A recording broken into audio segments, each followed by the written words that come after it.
سلام به دوستان عزیزم، امیدوارم که حالتون خوب باشه. به کانال خودتون آشپزخانه فریبا خیلی خوش اومدید. امروز با آموزش یک مرغ خیلی خوشمزه در خدمتتون هستم. امیدوارم که مورد پسندتون واقع بشه.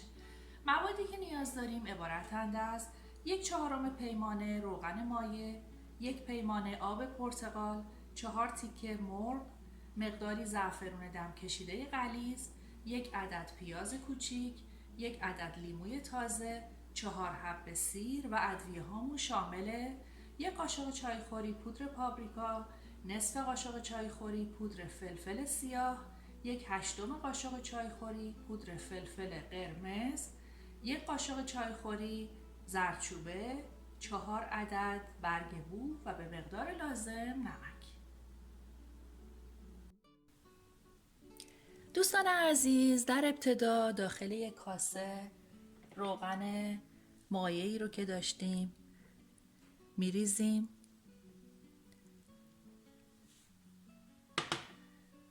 و به روغنمون زردچوبه، فلفل قرمز، فلفل سیاه، پودر پاپریکا و نمک رو اضافه میکنیم.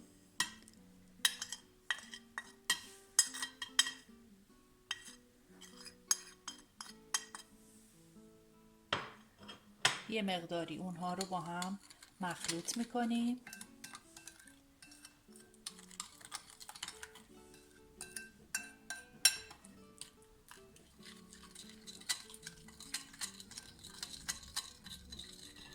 خب حالا یه مقدار هم از زعفرون دم کشیده‌ای که داشتیم به این مخلوط اضافه میکنیم. حدود 2 قاشق. دوباره اونها رو با هم مخلوط میکنیم. خب حالا مایعی که درست کردیم رو کنار میگذاریم. خب مرغ ها رو داخل یک ظرف میگذاریم. من از یک مرغ کامل استفاده کردم، اون رو به 4 قسمت تقسیم کردم. شما میتونید از هر قسمت از مرغ که دوست دارید استفاده کنید، یا سینه مرغ یا رون مرغ، هیچ فرقی نمیکنه.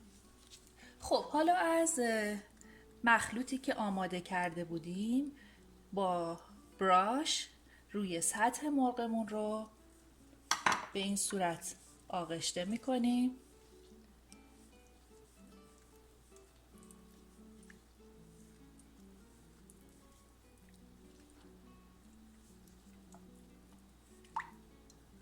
تمام قسمت های مرغ با این مایع باید آغشته بشه.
خب مرغ ها رو کنار میگذاریم و در ادامه در خدمتتون هستم.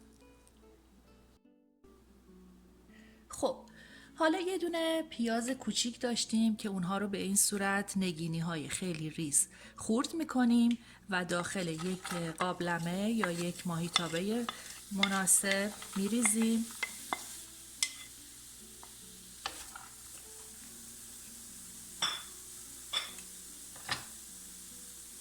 و مرغ هامون رو که به این صورت به مایع روغن و ادویه آغشته کرده بودیم رو توی این مرحله داخل ماهیتابه قرار میدیم.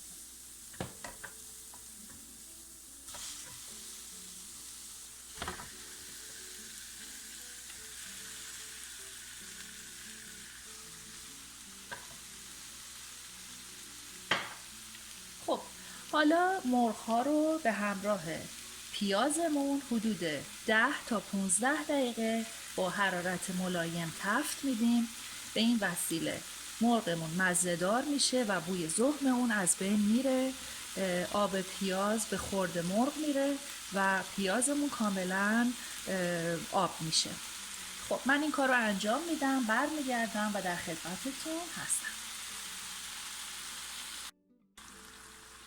خب دوستان عزیز، من حدود 1 ربع مرغ‌ها رو به همراه پیاز کاملا تفت دادم. همونطور که میبینید پیازها کاملا آب شدن و مزه خودشون رو به مرغ دادن.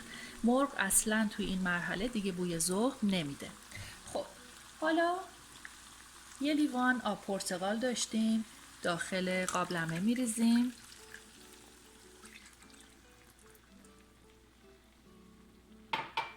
همینطور برگ بو، سیری رو که داشتیم به صورت نگینی های خیلی خیلی ریز خورد میکنیم و 1 قاشق هم رنده شده پوست لیمو داریم که بهش اضافه میکنیم.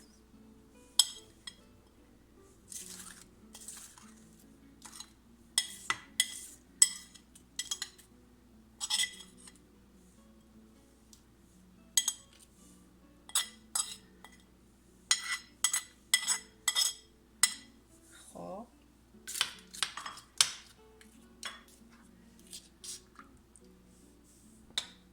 شعله رو زیاد میکنیم تا به جوش بیاد.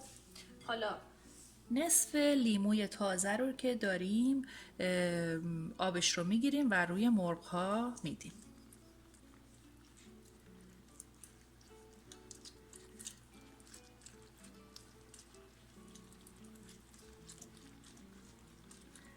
خب به این صورت. خب حالا میذاریم تا قابلمه به جوش بیاد. وقتی که به جوش اومد شعله اجاق گاز رو روی حرارت خیلی کم میگذاریم، در قابلمه رو میبندیم و میذاریم که مرغ ها برای 45 دقیقه تا 1 ساعت با حرارت خیلی ملایم ریز جوش بجوشه و پخته بشه و آب پرتقال به جسم مرغ بره.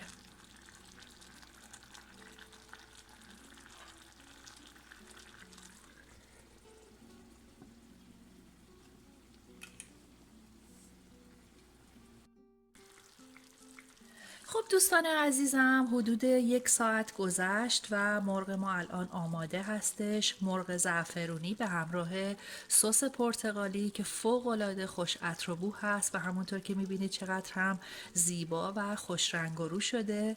امیدوارم که این غذای خوشمزه رو آماده کنید. مطمئنم که خیلی خوشتون میاد. خب من این غذا رو داخل یک ظرف سرو میکنم و خدمتتون نشون میدم.